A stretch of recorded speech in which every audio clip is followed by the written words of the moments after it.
The Lectia effortlessly conquered Earth since humanity lacked advanced weaponry and had no fleet to defend itself.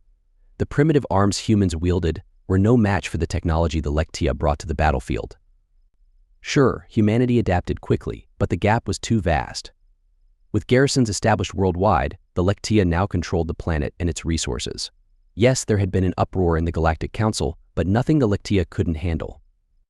Any other race attempting to intervene would have to face a Lectia battle fleet, something no one was eager to do. But soon, problems began to arise as complaints started trickling in from soldiers stationed on Earth. It began simply enough requests for pest control as small creatures infested buildings. One company of soldiers spent the entire night fighting a creature that kept coming back to life after being squashed. It landed on the faces of 2 soldiers during the night, both of whom required mental rehabilitation afterward. When the humans were asked about it, they casually replied, "Oh, that's just a cockroach. If you see one, there are many more hiding in the walls." This didn't sit well with the soldiers.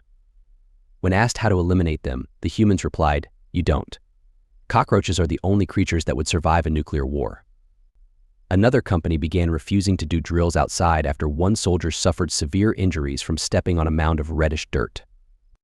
The quick response of medical staff saved the soldier's life, but the speed of the attack and the prevalence of these mounds terrorized the soldiers. When asked, the humans simply responded, "Fire ants." Apparently, these ants become highly aggressive when disturbed. To demonstrate, a human tapped a mound with his foot, and hundreds of tiny creatures swarmed out. When this company learned about cockroaches, they mutinied. Texas, it seems, is not the best place for garrisons. In another region, it wasn't the wildlife but the weather that plagued the garrison. Severe storms battered the base so fiercely that no soldier dared venture outside. The lightning and thunder that accompanied the torrential rain were terrifying. Yet we learned that humans referred to these storms as mere afternoon thunder showers. One even mentioned that there wasn't a tornado. What's a tornado, you ask? Imagine one of God's fingers descending to the planet's surface to smite you. Even most humans flee from them unless they're crazy and chase after them. We could never understand why some humans are so brain damaged as to pursue such things. And then there's lightning and hail, yes, hail that are normal during these storms. The humans said our base resembled a trailer home and laughed. We still don't get that one. Their sense of humor is odd. This was a place called Oklahoma. Another garrison expressed a desire to be transferred. We were confused until we learned about earthquakes, where the ground shifts due to tectonic plate movements.